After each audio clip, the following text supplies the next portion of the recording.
Leksjon 1. Daglig trening. Jeg har prøvd å inkludere trening i min daglige rutine. Hva med deg? Absolutt.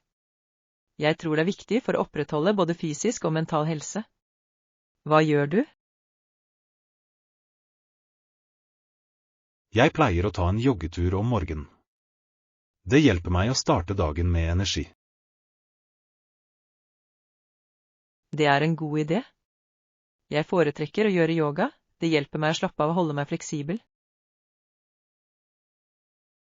Yoga er fantastisk for å lindre stress. Har du prøvd noen timer, eller trener du hjemme? Jeg trener for det meste hjemme, men av og til blir jeg med på en time for motivasjon. Det høres fint ut. Å blande det kan holde ting interessant og utfordrende. Definitivt. Variasjon i treningsøktene kan forhindre kjedsomhet og holde oss engasjerte i treningsreisen. Jeg er enig. Det handler om å finne det som fungerer best for deg og holde fast ved det. Leksjon 2. Perfekt hotellopphold. Jeg er veldig glad vi valgte dette hotellet. De virkelig gjorde oppholdet fornøyelig. Jeg er helt enig. Tjenesten har vært eksepsjonell, og personalet er så imøtekommende. Ja, og fasilitetene er fantastiske. Bassengområdet er perfekt for å slappe av etter en lang dag. Jeg elsker hvordan de har et spa også. En massasje vil være en fin måte å slappe av på. Absolutt. I tillegg er beliggenheten ideell for å utforske de lokale attraksjonene. Det er det virkelig. Vi kan enkelt gå til de nærliggende butikkene og restaurantene. Og selve rommet er så behagelig. Jeg elsker utsikten fra balkongen. Ja, det er en godbit å våkne til den utsikten hver morgen. Det er hyggelig å bli bortskjemt mens du reiser. Jeg synes vi har gjort et godt valg her. Leksjon 3. Skissere indisk liv. Jeg hørte om en fascinerende kunstner som planla å skissere indisk liv før det forsvant for alltid. Det høres spennende ut. Hva motiverte ham til å fokusere på det spesifikt? Han var dypt bekymret for de kulturelle endringene som skjer i samfunnet. Det er forståelig. Å fange tradisjoner gjennom kunst kan bevare dem for fremtidige generasjoner. Nøyaktig. Han ønsket å fremheve skjønnheten og rikdommen i livsstilen deres før den forsvant. Jeg beundrer den dedikasjonen. Kunst kan fortelle historier som ord noen ganger ikke kan formidle. Og det skaper en visuell historie som folk kan koble seg til, selv år senere. Jeg er enig. Det er en kraftig måte å holde kulturen i live og inspirere andre til å sette pris på den. Jeg håper arbeidet hans får den anerkjennelsen det fortjener. Det høres ut som et viktig prosjekt. Leksjon 4. Takk for presisjon. Det er interessant hvordan noen mennesker har utviklet en stor forståelse for vellaget vin og øl. Jeg er helt enig. Håndverket involvert i brygging og vinproduksjon er virkelig imponerende. Ja, og oppmerksomheten på detaljer viser seg virkelig i kvaliteten på det endelige produktet. Det gjør det. Hver slurk kan fortelle en historie om ingrediensene og prosessen bak. Nøyaktig.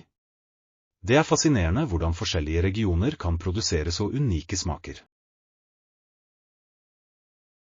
Jeg elsker å utforske lokale bryggerier og vingårder for å smake på spesialitetene deres. Det er en fin måte å lære om kulturen og historien til området også. Absolutt. Det legger til et ekstra lag med nytelse til smaksopplevelsen. Jeg synes det er fantastisk hvordan verdsettelse for disse drikkene har vokst gjennom årene. Leksjon 5. Etablere retningslinjer. For det første mener jeg vi bør etablere klare retningslinjer for partnerskapet. Det er en god idé. Å ha et rammeverk vil hjelpe oss å holde oss organiserte og på linje. Nøyaktig. Det er viktig at vi definerer våre roller og ansvar fra starten av.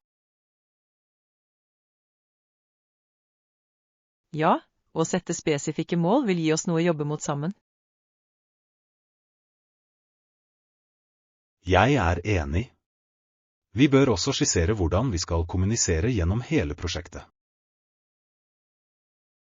Tydelig kommunikasjon er nøkkelen. Det forhindrer misforståelser og holder alle på samme side. Og hva med tidslinjer? Å fastsette tidsfrister vil hjelpe oss å holde oss på rett spor. Absolutt. Å ha en tidsplan vil sikre at vi når målene våre effektivt. Jeg er glad vi er på samme side om dette. Det setter en positiv tone for samarbeidet vårt. Leksjon 6. Sunnere snacks. Jeg har tenkt på hvordan vi ofte erstatter usunn snacks med sunnere alternativer. Det er et smart valg. Å spise nøtter eller frukt er en fin måte å holde seg energisk på. Nøyaktig. De gir viktige næringsstoffer uten overflødig sukker og tomme kalorier. Dessuten er det så praktisk å bære rundt på. Perfekt for travle dager. Jeg elsker hvor allsidige nøtter kan være. De kan legges til salater eller spises alene. Og frukt er så forfriskende. De er perfekte for å tilfredsstille et søtsug på en sunn måte. Absolutt. Det handler om å ta bedre valg som fortsatt smaker godt. Jeg er enig. Sunn snacking kan være hyggelig og gunstig for vårt generelle velvære. Jeg er spent på å utforske flere sunne oppskrifter og snacksideer sammen. Leksjon 7. Sparestrategier. Jeg synes det er mulig å spare $100 denne måneden. Hva synes du? Absolutt. Å sette et spesifikt mål kan virkelig hjelpe oss å holde fokus på sparing. Noen andre sparetips du kan dele? En effektiv strategi er å lage et budsjett som sporer alle utgiftene dine. Det kan markere hvor du kan kutte ned. Det er en god idé. Jeg finner også at bruk av kontanter for visse kategorier kan forhindre overforbruk. Ja. Det gjør at utgiftene føles mer ekte når du fysisk leverer kontanter. Har du prøvd den tilnærmingen? Jeg har. Det hjelper meg definitivt å tenke 2 ganger før jeg gjør unødvendige kjøp. Et annet tips er å sette opp en automatisk overføring til sparekontoen din hver måned. Det er smart. Det gjør at sparing føles uanstrengt, nesten som å betale en regning. Nøyaktig. Og ikke glem å dra nytte av salg eller rabatter når du handler. Leksjon 8. Sjømatnudler. Kan du gjøre meg en stor tjeneste og anbefale en god restaurant? Ingen bry i det hele tatt. Jeg kjenner et fantastisk sted med fantastiske sjømatnudler. Du burde gi den en sjanse. Det høres deilig ut. Hva gjør sjømatnudlene deres så spesielle? De bruker ferske ingredienser, og buljongen er utrolig smakfull. Det er en rett du sent vil glemme. Jeg elsker smakfulle retter. Hvordan er stemningen på restauranten? Det er koselig og innbydende, perfekt for et uformelt måltid med venner. Det høres ideelt ut. Jeg leter alltid etter nye steder å prøve. Du vil ikke angre. I tillegg er tjenesten vennlig, noe som gjør opplevelsen enda bedre. Jeg gleder meg til å sjekke det ut. Takk for anbefalingen, jeg skal fortelle deg hvordan det går. Leksjon 9. Kvinners stemmerett. Visste du at kvinner fikk stemmerett i Canada, USA og Storbritannia til forskjellige tider? Ja, det er fascinerende hvordan kampen for kvinners rettigheter varierte fra land til land. Hva synes du er mest interessant med den? Jeg synes aktivismen og besluttsomheten som ble vist av kvinner på den tiden var virkelig bemerkelsesverdig. Absolutt. Deres tapperhet banet vei for fremtidige generasjoner til å ha en stemme i samfunnet. Det er inspirerende å se hvordan deres innsats førte til betydelige endringer i lover og holdninger. Definitivt. Hvert land hadde sine unike utfordringer, noe som gjorde seirene enda mer meningsfylte. Høyre. Og det er viktig å anerkjenne den pågående kampen for likestilling i mange deler av verden i dag. Nøyaktig. Å forstå denne historien hjelper oss å sette pris på fremgangen som er gjort. Det minner oss også om at vi må fortsette å gå inn for rettigheter overalt. Leksjon 10. Kontaktinformasjon. Hun satte navnet, adressen og telefonnummeret sitt på den lappen. Jeg lurer på hva som skjedde videre. Noen dager senere fikk hun en telefon.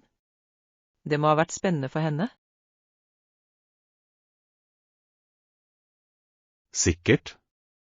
Å motta en samtale etter å ha kontaktet kan være nervepirrende, men likevel spennende. Nøyaktig. Det er alltid hyggelig å se om innsatsen din fører til noe meningsfylt. Jeg lurer på om det handlet om en jobbmulighet eller kanskje et nytt vennskap. Begge mulighetene er spennende. Det er utrolig hvordan en liten handling kan forandre livet ditt. Ekte. Å ta det første skrittet kan føre til uventede og fantastiske utfall. Det viser virkelig viktigheten av å være proaktiv i å skape forbindelser. Jeg er helt enig. Det er inspirerende å tenke på hvor mange muligheter som kan komme av å nå ut. Leksjon 11. Musikalsk arv. Visste du at Barbara var en talentfull pianist og en dedisert pianolærer? Det er fantastisk. Det må ha vært fantastisk å vokse opp i et musikalsk miljø. Absolutt.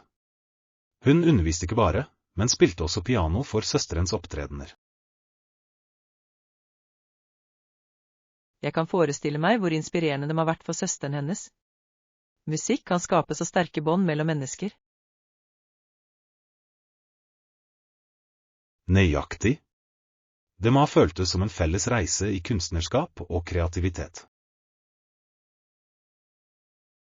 Jeg lurer på hvordan undervisningsstilen hennes påvirket elevene hennes. Fokuserte hun på klassisk musikk? Ja, hun hadde et sterkt grunnlag i klassiske teknikker, men hun oppmuntret til kreativitet også. Det er fantastisk. En balanse mellom teknikk og uttrykk er avgjørende for enhver musiker. Sikkert. Det ville vært interessant å høre noen av stykkene hun komponerte eller spilte. Leksjon 12. Juridisk satire. Jeg fikk nylig vite at Gilbert besøkte Sullivan for å diskutere en satire om rettssystemet. Det høres spennende ut. Hvilket aspekt av rettssystemet fokuserte han på? Han kritiserte konseptet med rettssak av jury, og fremhevet dets feil og absurditeter. Det er et dristig tema. Satire kan være kraftig verktøy for sosiale kommentarer. Det er det virkelig. Ved å bruke humor gjorde han komplekse juridiske spørsmål mer relatert til offentligheten. Jeg kan se hvordan det kan utløse viktige samtaler om rettferdighet. Nøyaktig. Det er fascinerende hvordan litteratur kan påvirke oppfatningen av loven. Jeg lurer på hvordan publikum reagerte på satiren hans den gangen. Ble det godt mottatt? Etter jeg leste, genererte det en del diskusjon og refleksjon rundt juridisk praksis. Leksjon 13. Akselerert berømmelse. Hørte du om hvordan Jordans berømmelse raskt ble fremskyndet ved hjelp av agenten hans? Ja, det er utrolig hva en god agent kan gjøre for noens karriere. Hvilke strategier brukte de? Vel, de fokuserte på å promotere hans unike talenter og sikre høyprofilerte muligheter. Det gir mening. Å bygge en sterk merkevare er viktig i underholdningsindustrien. Nøyaktig. Agenten hans sørget også for medieopptredener for å øke hans synlighet. Medieeksponering kan virkelig gjøre en forskjell for å nå et bredere publikum. Absolutt. Det er fascinerende å se hvordan strategisk planlegging kan drive noen til stjernestatus. Jeg lurer på hvordan Jordan følte seg under den raske oppgangen til berømmelse. Det må ha vært en virvelvind opplevelse. Sikkert. Å balansere nytt ansvar med personlig liv kan være ganske utfordrende. Leksjon 14. Hjemmesikkerhet. Jeg er helt enig. Det gir meg trygghet å vite at hjemmet mitt er trygt. Ja, å ha et solid sikkerhetssystem hjelper oss virkelig å føle oss trygge i vårt eget rom. Nøyaktig. Jeg har investert i kameraer og alarmer for å forbedre hjemmets sikkerhet. Det er smart. Teknologien har kommet langt med å tilby effektive sikkerhetsløsninger. Sikkert. Det er trøstende å overvåke alt fra telefonen min, uansett hvor jeg er. Jeg elsker den bekvemmeligheten. Det er flott å ha det nivået av kontroll over sikkerheten vår. Og regelmessig vedlikehold av systemet er avgjørende for å sikre at det fungerer som det skal. Absolutt. Det er bedre å være proaktiv i stedet for reaktiv når det gjelder sikkerhet.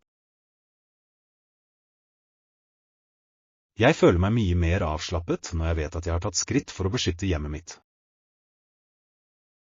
Leksjon 15. Kreativ inspirasjon. Kreativitet kan virkelig inspirere og koble oss alle sammen, tror du ikke? Absolutt. Det er utrolig hvordan kunstneriske uttrykk kan bringe mennesker sammen. Har du sett den siste kunstutstillingen? Ja, det gjorde jeg. Måten forskjellige artister formidlet budskapene sine på var så kraftfull og rørende. Det var utrolig. Jeg elsket hvordan hvert stykke fortalte en unik historie og utløste samtale. Nøyaktig.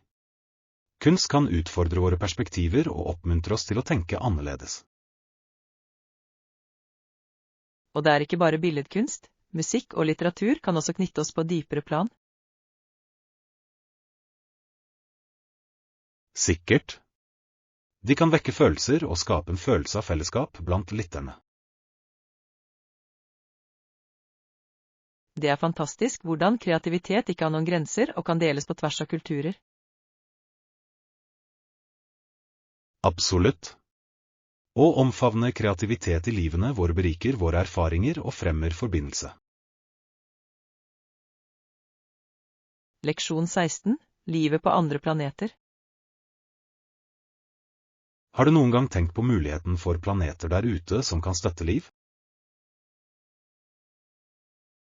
Det ville vært utrolig å få kontakt med utenomjordiske vesener. Hvordan tror du de ville vært? Jeg ser for meg at de kan være vidt forskjellige fra oss, både fysisk og kulturelt. Absolutt. Mangfoldet av livsformer i universet kan være forbløffende.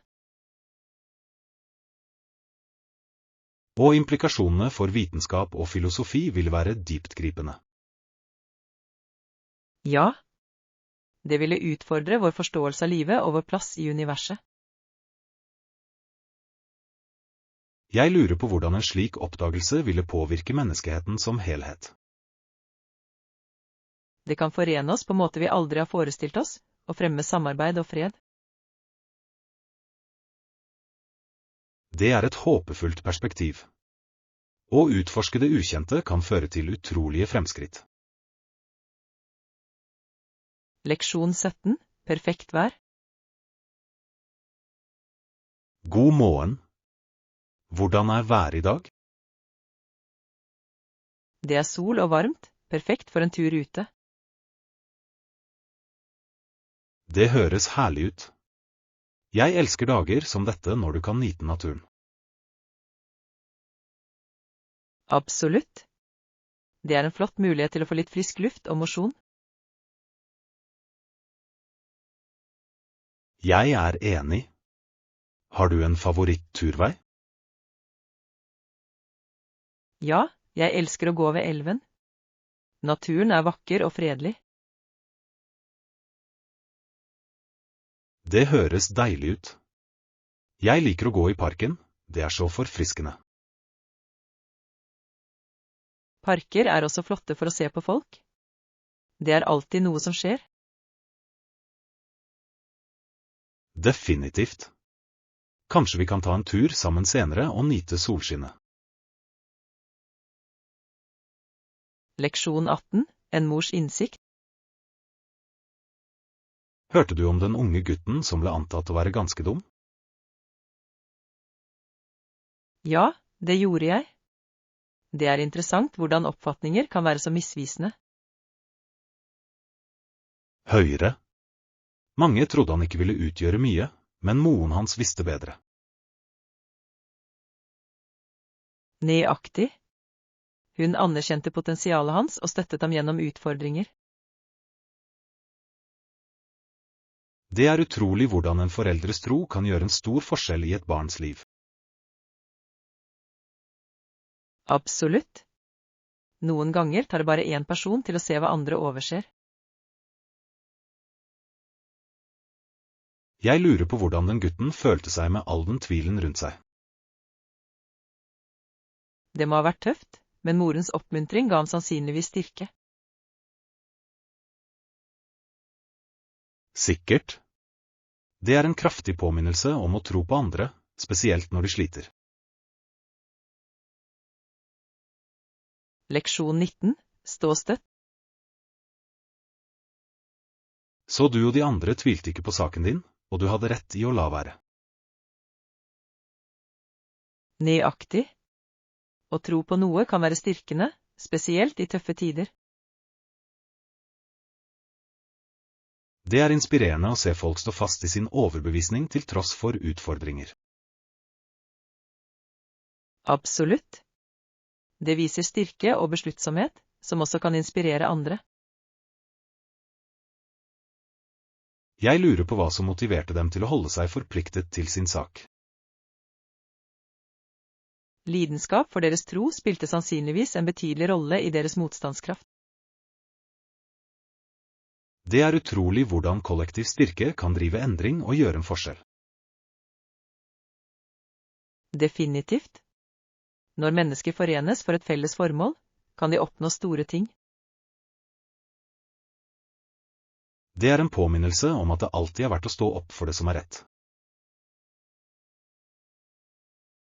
Leksjon 20. Lederstiler. Jeg er helt enig i at effektive ledere tilpasser stilen sin for å få frem det beste i teamet sitt. Ja, fleksibilitet er nøkkelen. Ulike situasjoner krever ulike tilnærminger. Nøyaktig. En god leder vet når han skal være støttende og når han skal utfordre teamet sitt. Det er sant. Å balansere oppmuntring med konstruktiv tilbakemelding kan drive suksess. Å forstå styrken til hvert teammedlem kan bidra til å skreddersy den tilnærmingen. Absolutt. Det er viktig å skape et miljø der alle føler seg verdsatt.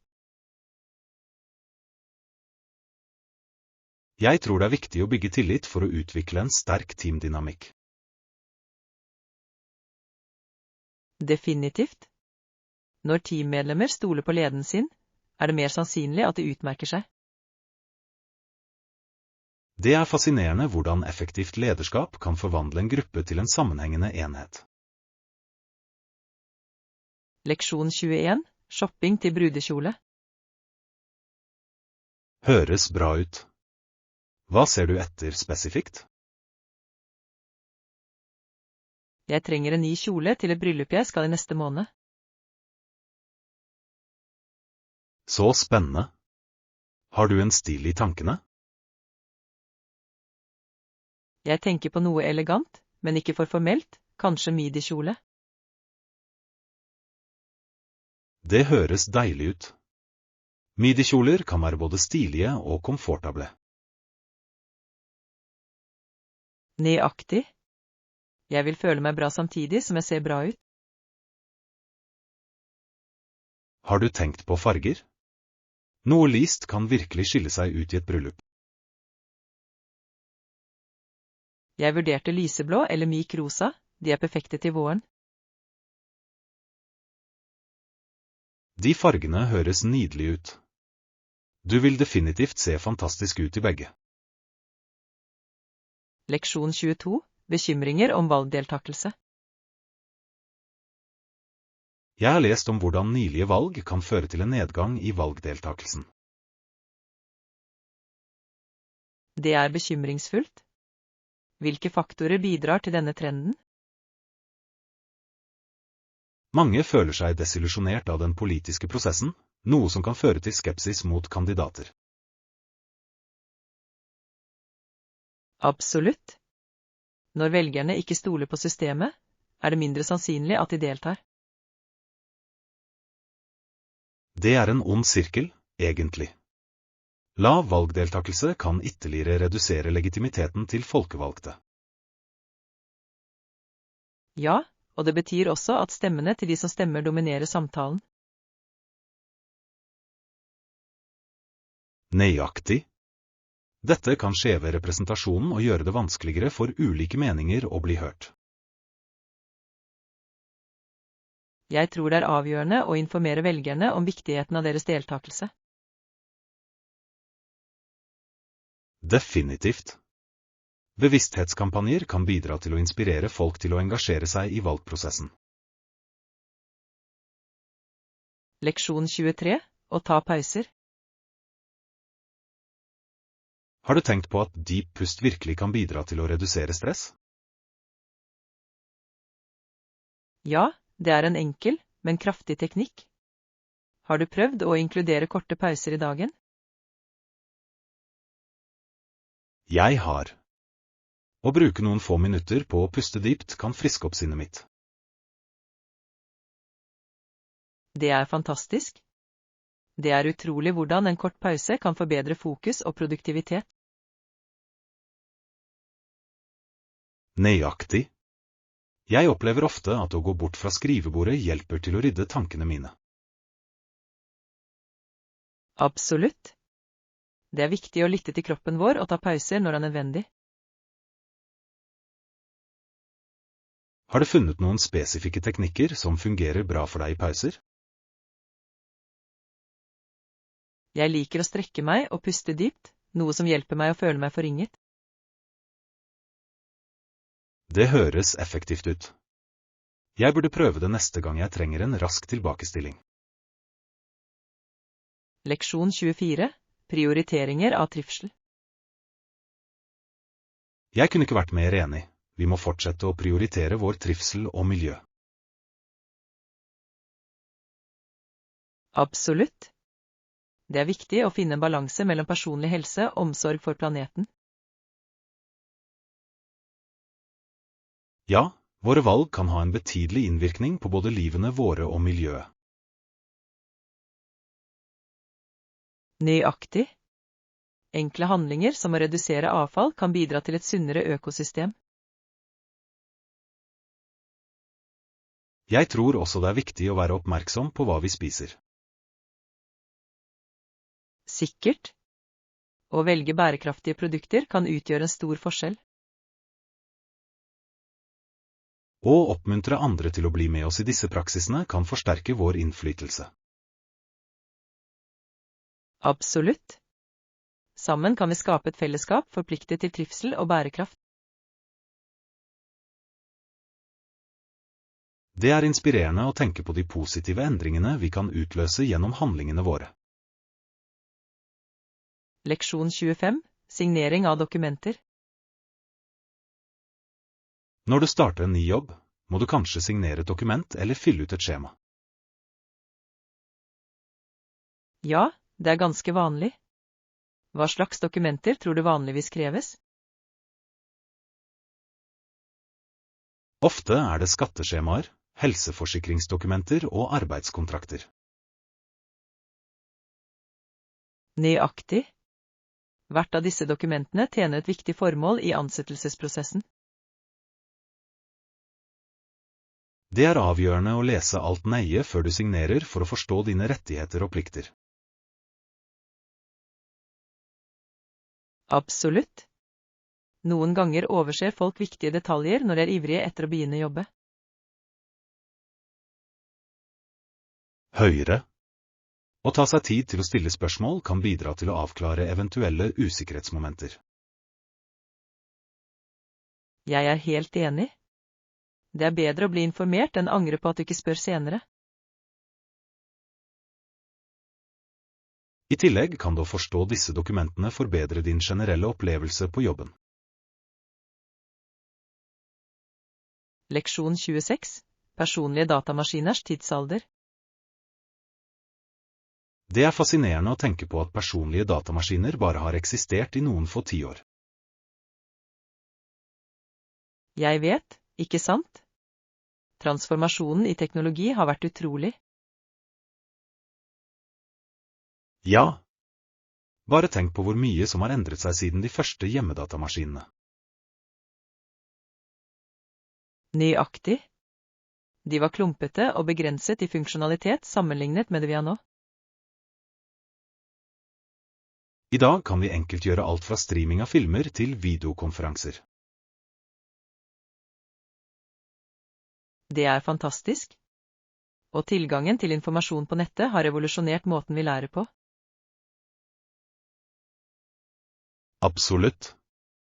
Magasiner og aviser er nå tilgjengelig for hånd. Ja, internett har gjort det enklere for alle å dele og konsumere innhold. Det er spennende å forestille seg hva fremtidens teknologi vil bringe for oss. Leksjon 27. Politikk og idrett. Jeg har ofte beundret eksistensen av politikk, kommersialisme og narkotikabruk i sport. Det er en kompleks sak, er det ikke? Hvert aspekt påvirker integriteten til spillet. Absolutt. Den kommersielle siden kan noen ganger overskygge den atletiske ånden.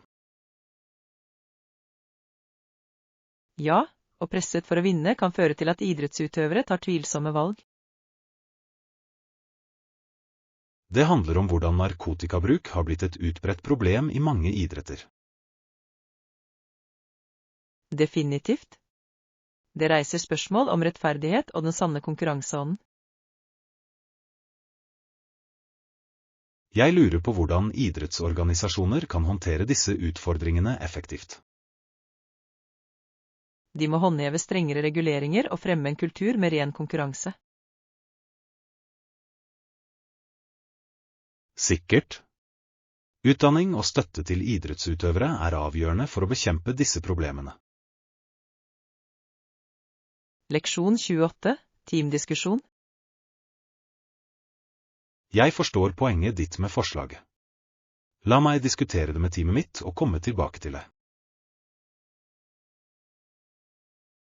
Det høres fornuftig ut. Jeg setter pris på din vilje til å vurdere det videre. Selvfølgelig. Jeg vil sikre at alle er på samme side før jeg tar en avgjørelse. Det er lurt å samle inn innspill fra teamet ditt. Samarbeid fører ofte til bedre resultater. Nøyaktig. Ulike perspektiver kan fremheve potensielle utfordringer eller fordeler vi kan overse. Jeg er enig. Det er viktig å ha et helhetlig syn før man går videre. Jeg skal sørge for å ta med poengene dine inn i diskusjonen. De er veldig gyldige. Takk. Jeg ser frem til å høre hva teamet ditt synes. Jeg følger opp med deg når vi har hatt en sjanse til å snakke om det. Leksjon 29, lokalaviser. I byen min er det 3 forskjellige aviser som jeg leser jevnlig.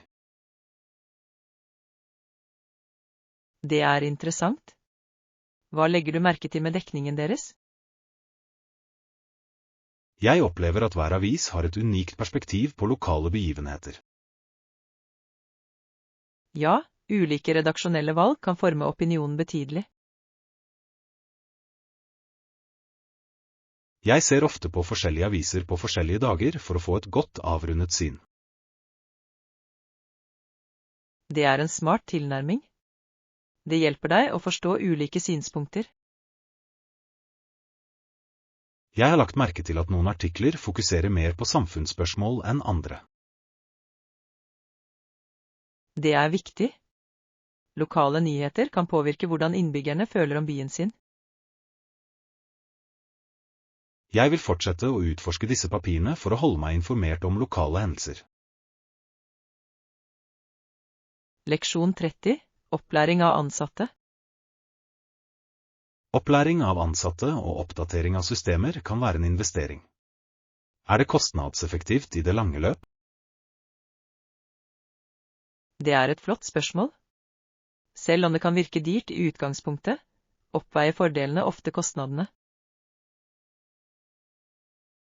Jeg ser poenget ditt. Forbedret effektivitet kan føre til betydelige besparelser over tid. Nøyaktig. Godt trente ansatte er mer produktive og gjør færre feil. Å holde systemene oppdatert kan forhindre kostbare sammenbrudd og nedetid. Absolutt. Det handler om å skape et bærekraftig miljø for vekst. Jeg ser for meg at det også øker arbeidsmoralen når de føler seg rustet til å gjøre jobben sin godt. Ja. Å investere i opplæring viser ansatte at de blir verdsatt. Det er en vinn-vinn-situasjon for både bedriften og arbeidsstyrken. Leksjon 31, ungdomsambisjoner i idrett. Jeg leste at en betydelig prosentandel av afroamerikanske ungdommer ønsker å leve av sport. Ja, det er en vanlig drøm for mange unge idrettsutøvere. Hva tror du driver denne ambisjon? Det kan være synligheten til profesjonelle idrettsutøvere i media. Det er sant. Suksesshistorier kan inspirere unge mennesker til å drive seriøst med sport.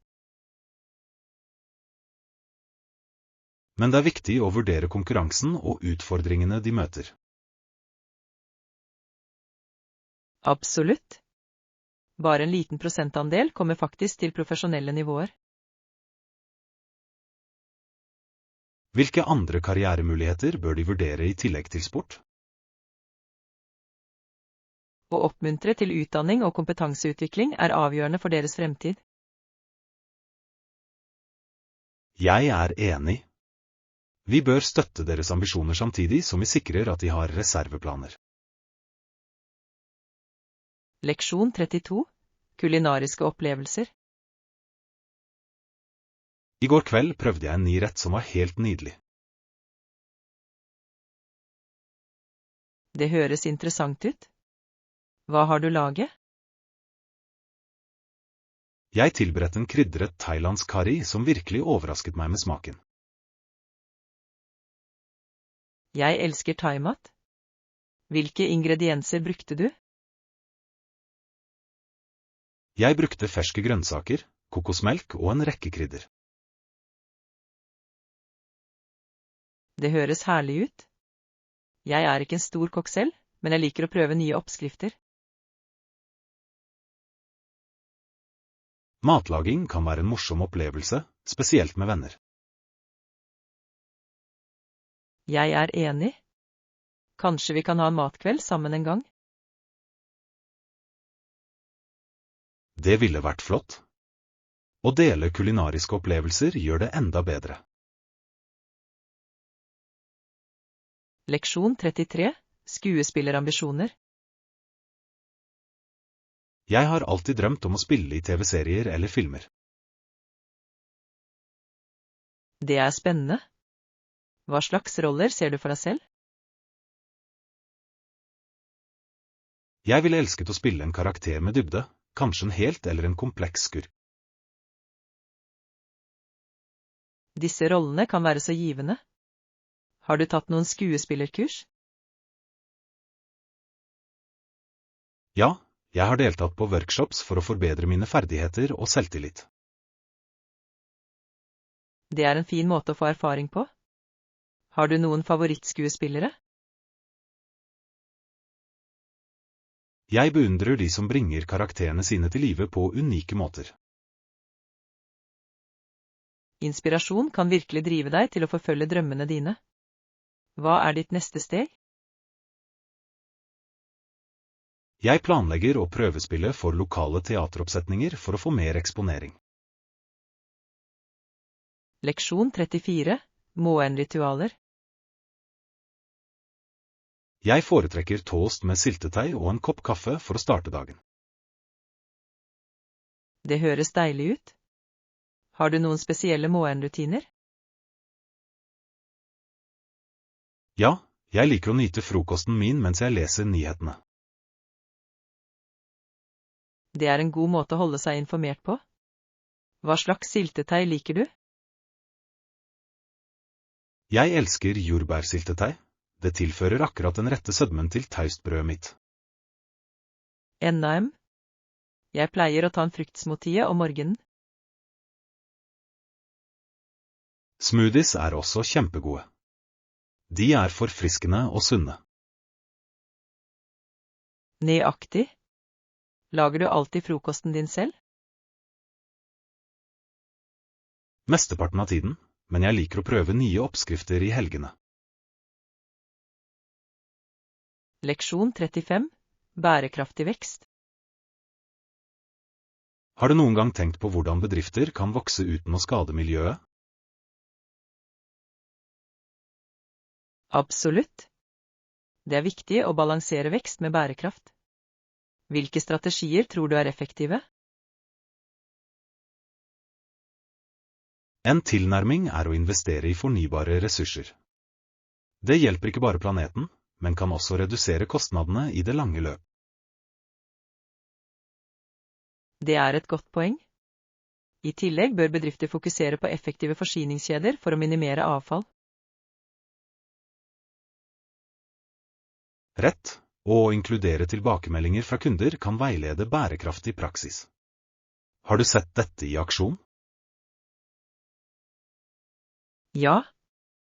Mange bedrifter tilpasser nå sine tilbud basert på kundenes preferanser for miljøvennlige produkter. Det er fascinerende hvordan forbrukernes etterspørsel kan drive bærekraft.